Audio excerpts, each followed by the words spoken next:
It's Friday. The bright noonday sun casts a familiar shadow over the dusty Judean countryside. It's the silhouette of a shepherd standing over his fat-tailed flock. He stares at the clear blue sky, searching for clouds. There are none. He glances back at his sheep. Lazily they graze on the rocky hillside, where an occasional sycamore tree provides shade. He sits on the slope, places a blade of grass in his mouth. He looks down beyond his flock to the road below. For the first time in days, the traffic has thinned. For weeks, a river of pilgrims has streamed through the valley, bustling down the road with animals and loaded carts. For days he has watched them from his perch. Although he couldn't hear them, he knew they were speaking a dozen different dialects. And though he didn't talk to them, he knew where they were going and why. Why? Why? They were going to Jerusalem. Ah. They were going to sacrifice lambs in the temple, a celebration. It strikes him as ironic. Streets jam with people, markets filled with the sound of bleating goats and the selling of birds, the endless observance. People relish festivals. They waken early and retire late. They find strange fulfilment in the pageantry. Not him. Not him. Not him. What kind of God would be appeased by the death of an animal? It isn't the slaughter of animals that disturbs him. It's the endlessness of it all. For how many years has he seen these people come and go? How many caravans? How many sacrifices? How many slaughtered carcasses? He turns again and looks again at the sky. Will the blood of yet another lamb really matter? It's Friday. A wife sits in her house and she is alone. Her husband, a priest, is at the temple. It's time for lunch, but she has no appetite. Besides, it's hardly worth the trouble to prepare a meal for one.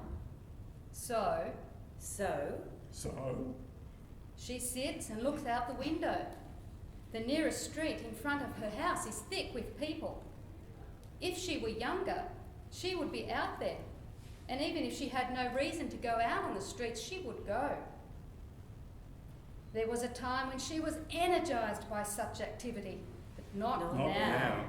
Her hair is grey, her face is wrinkled, and she is tired. As a young woman, she was too busy to ponder. She had children to raise, meals to prepare, schedules to keep.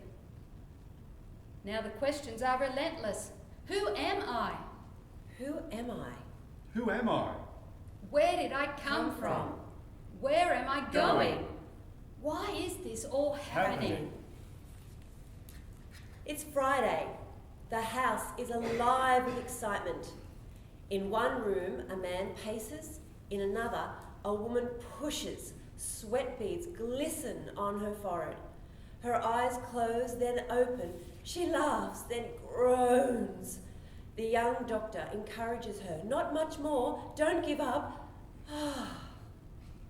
With a deep breath, she leans forward and exerts her last ounce of energy. Then she leans back pale, spent. You have a son. A son. A son. She raises her head just enough to see the red infant cradled in the broad palms of the physician.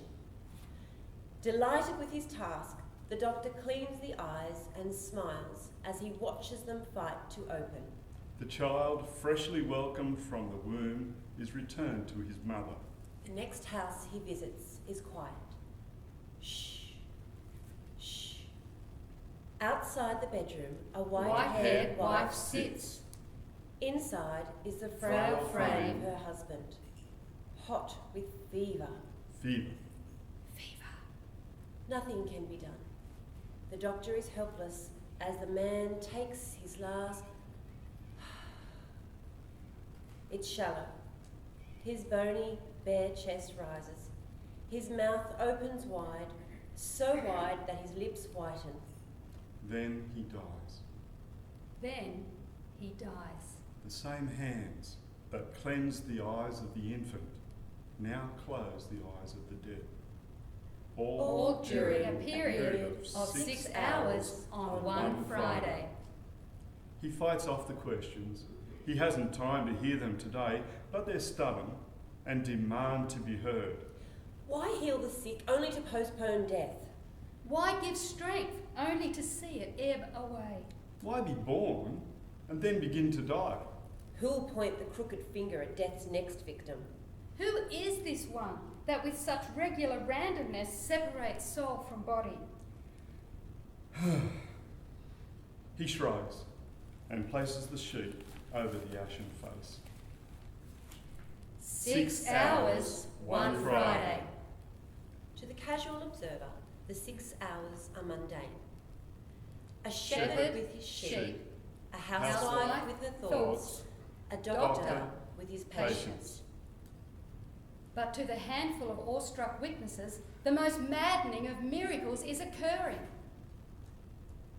God is on a God is on a God is on a cross. the creator of the universe is being executed. Spit and blood cake his cheeks. His lips are cracked and swollen. Thorns rip his scalp.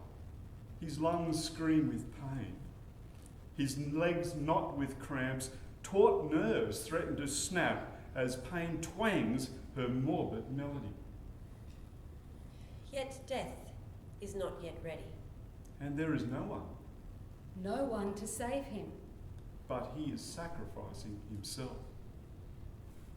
It is no normal 6 hours. This is no normal Friday. Far worse than the breaking of his body is the shredding shredding of of his his heart. His own countrymen clamoured for his death. His own disciple planted the kiss of betrayal. His own friends ran for cover. And now, his own father is beginning to turn his back on him, leaving him alone.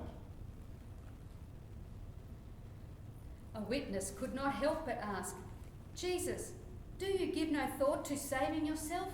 What keeps you there? What holds you to the cross? Nails don't hold gods to trees. What makes you stay? What makes you stay? There is no sun. The air is cool. The sky is black. No thunder, no lightning, no cloud. The feeling is eerie. What is this darkness? What is this mysterious eclipse? And what has happened to the light? A soldier, unaware that his impulse is part of a divine plan, lunges the spear into the side, and the blood of the Lamb of God comes forth and cleanses. The temple curtain is torn, Torn. whipped in two from top to bottom. The black angel hovers over the centre cross. No delegation for this death. No demon for this duty. Satan has reserved this task for himself. Gleefully, he passes his hand of death over those eyes of life. But just when the last breath escaped, The pits of the earth quake.